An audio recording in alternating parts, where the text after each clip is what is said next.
Is that a good idea? He watched you wobble as you found your balance, then your other foot left the safety of the snow-covered banking. Keeping your arms wide to steady yourself, you waddled out onto the lake. You looked very proud of yourself. With a shaky turn, you faced Axel with a grin. There it was, he thought. Your darkness was gone. "This is awesome!" you shouted in delight. You braced yourself on one foot, propelling yourself around in wobbly circles with the other.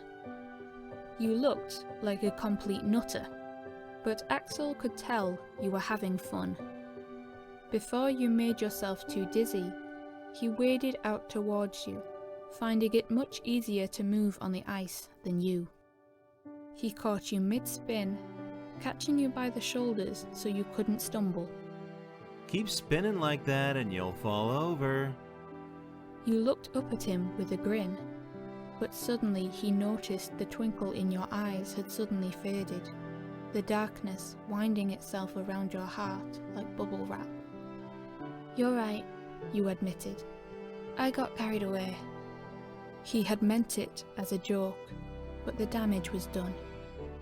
You looked no less happy, but he inwardly kicked himself for getting your defences up.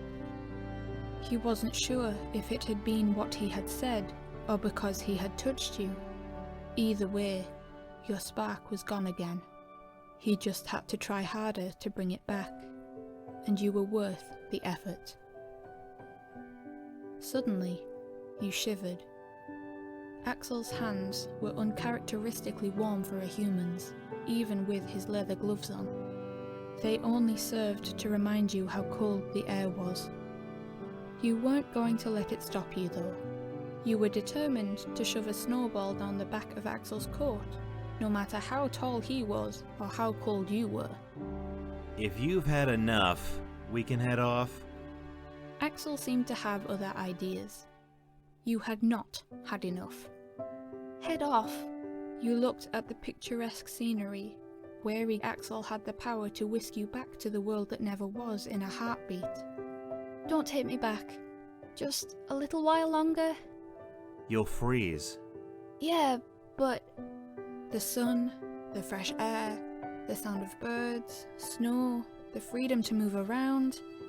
They were all things you were sure to miss if he took you back. Suddenly, his kidnapping seemed a bit more like a real kidnapping. You almost wanted to ask him to leave you here, but you weren't sure he would agree, and even if he did, the Heartless would be after you in no time. He had you trapped. "Axel, I..." Didn't mean head home, you know. He cut you off, a look of realization dawning on him when he figured out what your problem was.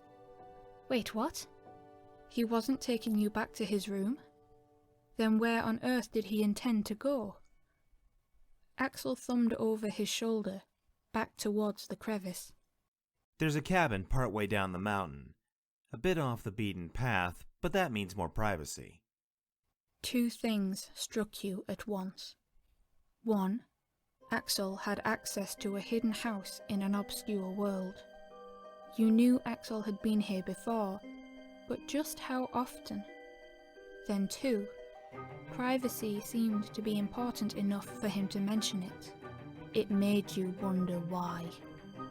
Axel added, rubbing your shoulders to stave off your chill. You can warm up in the hot tub. I brought you some clothes from... You knocked his hands away from you before he could finish. He stopped talking, taken aback. Hey. The smile slipped from your face. He wasn't sure why. Hot tubs and warmth sounded like the perfect idea to him. Yet, your eyes told him something was wrong. You seemed almost hostile. You backed off, wobbling over the ice. Your wary gaze said everything but told him absolutely nothing, and it puzzled him greatly. Really, from the way you felt inside, a steady glare was the calmest reaction you could muster. a hot tub. A hot tub! Suddenly, the rest of Axel's actions took on an entirely new perspective, luring you away from your home with the promise of protection. The way he touched you so carefreely, locking you away in his room so that when he took you out you would be more than grateful. You realised it had all been leading somewhere you had no intention of ever going. You wanted Axel to be different, to be trustworthy, but clearly he wasn't, and a private cabin with a hot tub was proof enough for you. Screw your hot tub! You spat at him, your wariness slipping into anger as you changed tactics. Instead of shuffling away from him, you slid past him over to the snow. Leave me alone. Find someone else to Stockholm, you evil, nasty, manipulative, perverted. You listed as many adjectives as you could think of to describe the first person to have snuck past your barrier only to break you from the inside. You wouldn't let it happen again. You were safer alone. Bring on the Heartless. You could outrun them forever. The last words you uttered to Axel came out somewhere between an aggressive shout and a pained whimper. Follow me, and I'll scream loud enough to start an avalanche. You doubted you could, but you had no leverage over him. If he wanted to take you, he could. You were no match for someone who could wield magic and heartless. You hated that your heart ached the further from him you walked. You hated how you could imagine his handsome, amused face as you sat together in his room somewhere in your memories. You hated that you knew you would miss him. Axel let you go. He was too shocked by what you thought of him to chase you. An hour later, and Axel was in the cabin, sitting in an armchair with his legs stretched out, the palm of his hand resting on his forehead as he stared contemplatively at the ceiling. He sighed deeply, wondering what he had done wrong. A small cluster of shopping bags lay forgotten by the front door, the clothes Axel had bought you after leaving you at the festival. He had bought you thermals and woolly jumpers, bobble hats, pyjamas, and the thickest, fluffiest dressing gown he could get his hands on. If Arundel had one thing going for it, it was that the shop stocked heavy-duty winter clothes. That, and plenty of homegrown food. The ports were a nightmare during the winter months, so the townspeople grew their own. Axel wanted you to live here, away from the world that never was, and away from the threats of the Heartless and the organisation. He had food for you, clothes. The cabin itself was made from a moment's reprise card, so that it was impossible for Heartless and the lesser nobodies to get in. He didn't plan to stay with you. He couldn't, even though part of him wanted to. This cabin was meant to be your safe haven. Not that it mattered now. You had called him every name under the sun, all because of a misunderstanding. Wherever you were in this world, at least he knew you were safe. He could sense the Heartless and nobodies for miles around. They could sense him too. They knew not to attack you.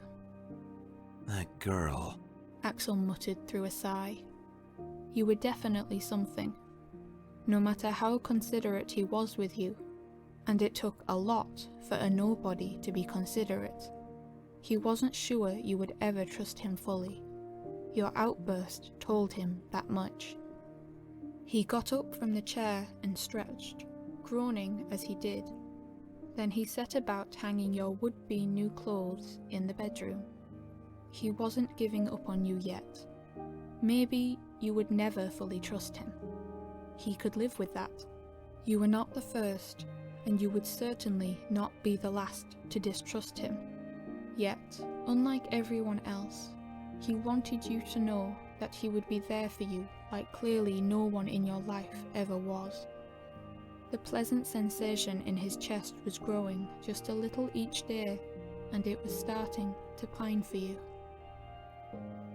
A wolf's howl caught Axel's attention. The sound of it made him drop a cluster of coat hangers. Of course, He said, laughing to himself. if not heartless, wolves. Attracting danger was a fine art you seemed to have mastered. Axel left the cabin, shuffling a few meters away through the snow. When he was far enough out, he snapped his fingers. 3 dusks obediently appeared from a dark corridor. Find her. Bring her here. Don't want her ending up dead in a ditch somewhere. With a twitch and a click, the dusks dispersed. Axel watched them go, hoping he wasn't too late. He waited in the snow, aware the dusks wouldn't be able to get in the cabin if they needed to report something. The cold wasn't a problem for him. His internal temperature was high enough to keep him warm in the middle of an Arctic blizzard, maybe even pleasantly toasty. This was nothing. The dusks took their time returning. He wouldn't have minded their delay at all, had they actually brought you with them. There had better be a good explanation. He sounded pleasant enough, but the dusks twitched in primordial fear. Their responses came as a long string of twitches, wiggles and wobbles, which loosely translated to, "We found the girl up in the mountains. She would not come with us," and ran away screaming. Really? He should have seen that coming. You had spent your whole life running from dusks. He ran a hand through his red hair, lamenting his lack of thought. At least he knew you hadn't been mauled by the wolves yet. Show me where you saw her last. Now that they had a location, Axel used the dark corridors to travel more quickly. Using the dusks for navigation, he stepped from in front of the cabin to somewhere high in the mountains. The wind was colder up there. He had to wonder why you hadn't gone back down to the castle instead. Which way did she go? The dusks pointed him in the right direction, then he sent them away, aware you would run if you saw them first. Where are you? He wandered the path for a while, cursing the wind for hiding your footprints, trudging through the thick snow. Though, quite quickly, he found you, and when he did, the tension left him, replaced by the urge to laugh. There you are. He cooed, unaware of the relief in his voice. Why are you up there? You were wrapped around a thick tree branch, dangling high up in the air. Seeing Axel, relief took over you and you sniffed. You would swear later that it was because of the cold weather, but your watery eyes betrayed you. Wolves, You answered pathetically. and dusks, and I got lost, and I'm cold, and scared, and cold. It looked like you wanted to reach down to him, but were either worried you would fall, or were too frozen to move. Please get me down. Whatever strife there was between the two of you, it melted away when Axel opened his arms towards you. Do you trust me?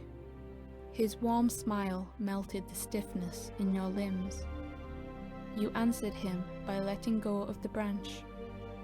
The air whooshed past you as you fell, but Axel caught you, cradling you to his chest for warmth as soon as he had hold of you. Now that he had you, he had to laugh.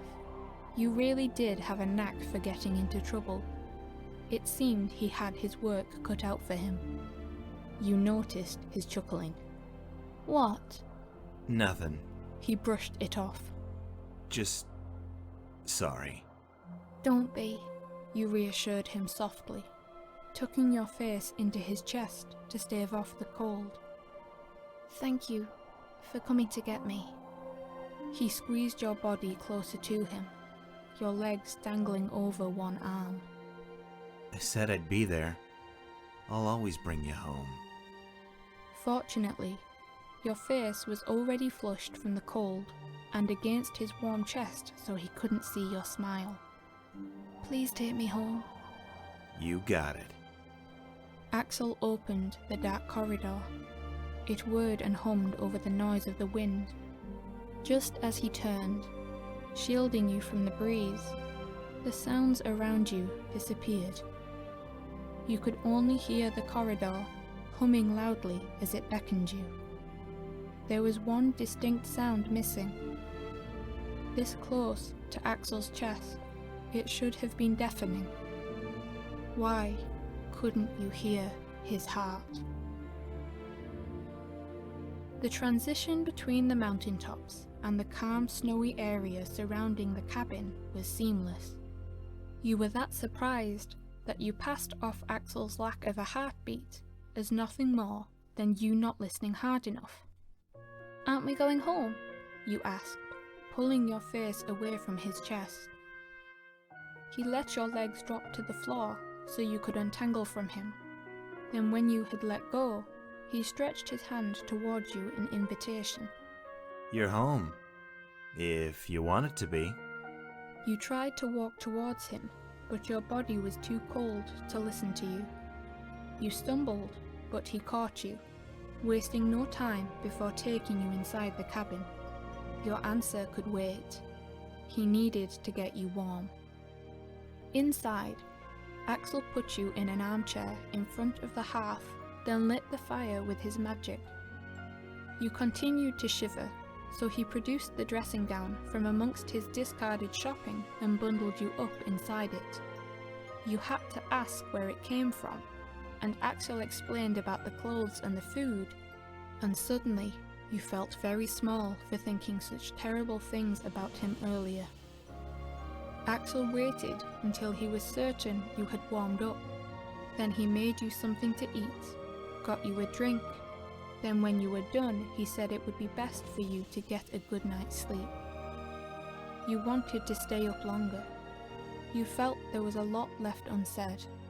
Axel hadn't mentioned your outburst once, and he was taking care of you like a sick child, like he was happy to accept your anger and your distrust, and still wanted to be part of your life all the same. The tiredness took over you pretty quickly. Getting so much fresh air after 3 weeks cold turkey had exhausted you.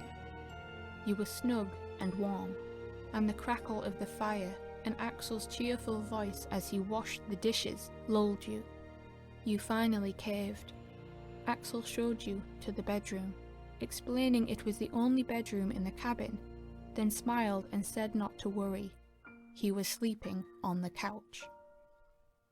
The most part of you was thankful for the gesture, and the fact he had offered instead of you having to demand he sleep someplace else. But a little bit of you felt guilty. It was a king-sized bed, after all. You might have been able to sleep in the bed together without touching. Then again, an even smaller part of you felt disappointed that he had not put up a fight to sleep next to you. Somewhere deep down, slowly beginning to form cracks in your heart's protection, a part of you thought it might be nice to sleep beside Axel, to have more contact from him than just a squeeze or the brush of a hand. You bet it was comfortable, lying between his arms as you slept, safe and warm. You could hardly admit that notion to yourself, let alone Axel. So in the end, you slept alone. Axel took a pillow and the spare blanket and dutifully slept on the sofa, leaving you to sleep in peace. It didn't take long at all to drift asleep. It was such a comfortable bed, so much softer than Axel's, so much softer than your bed back home.